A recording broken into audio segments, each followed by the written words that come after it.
There's something I've learned about history. History repeats itself. I was fixing my earring. History repeats itself. And there's an old saying that says that if an old trick works, keep doing it until it doesn't. In my last story, I was talking about betrayal in Senegal and how old friends, people who are working together as tax officials. You should check out on my last story. We talked about Senegal. I was saying that these people, two people, they were working together before they got into politics. One helped the other to get into power, and now, as it is right now, one has thrown the other under the bus. And this has been since time immemorial. Politicians in Africa, they've been throwing each other under the bus. Take, for example, the former president of Burkina Faso, Thomas Sankara. He was betrayed by a close ally called Blaise. Another example is Patrice Lumumba. Patrice Lumumba was betrayed by his friend Mobutu Sese Seko. Patrice helped Mobutu to study overseas, and he told him, I will help you study, I will support you, I will finance you, and then when you get back to the country, I will help you get into power. But guess what? Mobutu betrayed Patrice. Closer home, I talked about the sitting president of Kenya, President Ruto. President Ruto betrayed the very person that helped him get the most votes and that made him actually win the elections. So what I'm trying to say is that history keep repeating itself. So what you're seeing right now in South Africa is not new. These are tactics. Whatever this vigilante group is doing, this was a tactic used during apartheid. During the apartheid regime, this was what they were doing to fellow Africans. The regime was brutal. It was evil. It was, oh my God, I don't even know what to call it, because it was just inhuman. It was just inhuman.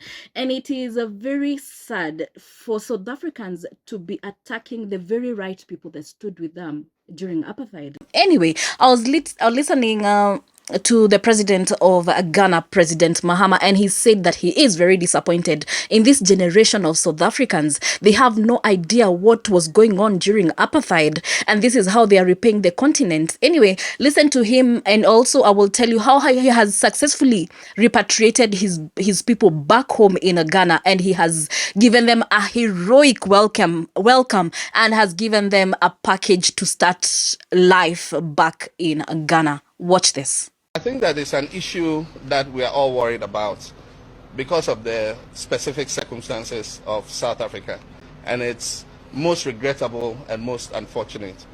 I think that the young people of South Africa do not know what happened before they gained their freedom. The whole of this continent stood behind South Africa. The whole of Africa stood behind South Africa to fight against apartheid. I remember all of us growing up as secondary school children, went on marches. We were part of the African Youth Command. We demonstrated, we boycotted classes and all that, all in the fight against apartheid. Indeed, for several of the countries where their citizens have been brutalized in South Africa, these are countries that were called frontline states that harbored the freedom fighters, of South Africa, and gave them safe haven, gave them passports, to be able to avoid the clutches of the apartheid regime. And even Nigeria, even though not a neighbor of South Africa, was considered a frontline state because of the economic contribution that Nigeria did to the ANC to be able to liberate South Africa from apartheid. And so it is regrettable that the same people who fought against apartheid, are being attacked in this way. The pictures we've seen are very horrible. As ECOWAS, we've issued a statement condemning what is happening. The unfortunate thing is this is not the first time. It keeps flaring up.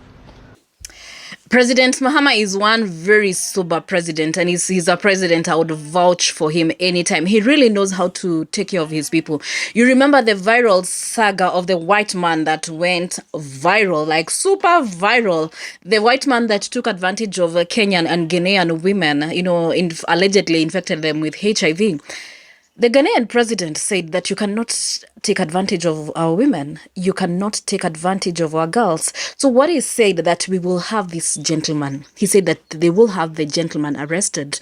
And since Russia cannot, their constitution is very clear that they cannot extradite any of its citizens for prosecution. He said that it's all right. Whatever your constitution says, it's okay. But we will work with Interpol to confine this gentleman to the presence of Russia. So apparently now, as it is now, the gentleman cannot leave Russia, because as soon as he leaves Russia, he will be arrested and prosecuted in Ghana. Now, back to this story of the vigilante group. You know, this vigilante group harassing Africans, because they feel Africans are taking up their oxygen, and they feel that Africans are taking up their jobs. I've been looking, like I've been saying in my last stories, I've been looking at some of them saying that the Africans are taking up their jobs. You look at them, they look unskilled, they look uneducated. Some are looting, some are flexing sodas that they have stolen from the shops. Anyway, so President Mahama told his people, it's okay, do not stay where you're not wanted. Do not stay in the lion's den. Do not stay there. So what I'll do, I will bring you back home. So what he has done, he has repatriated his people back in Ghana. He has he has promised to give them psychological support. Like, I will have people talk to you, make sure that you're fine, you're emotionally okay. And he has said that he will have nurses to take care of them. And he also promised to give each one of them an allowance to start off life in Ghana. Watch this.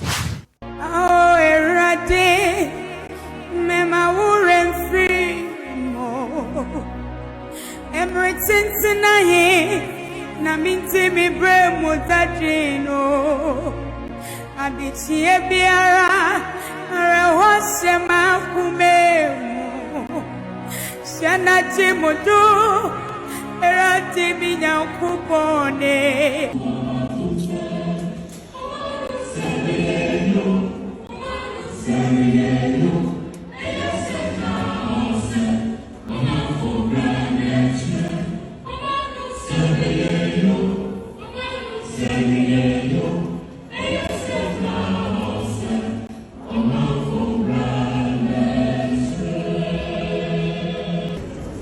You are going to receive psychosocial support.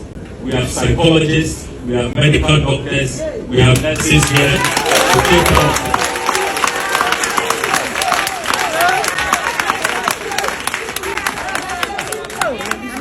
That is not all. President Mahama says that all of you should be given 2 special allowances. One for the transportation. There will be a transportation allowance to wherever you live, wherever your homes are, wherever you are going to. Big up to the government of Ghana, big up to the president of Ghana for this noble act. Thank you for taking care of your people. Thank you for removing your people from the lion's den. Let us wait. They have said they have given Africans up to June 30th. I don't know what will happen on June 30th. Let us wait and see.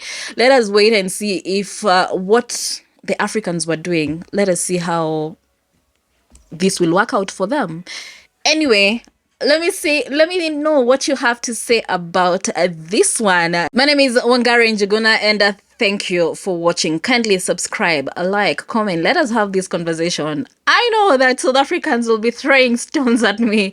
I'm so used to you throwing stones at me, but it's okay. We'll build castles, we'll build mansions, we'll build roads. Anyway, I'll see you in the next one. Kwaheri.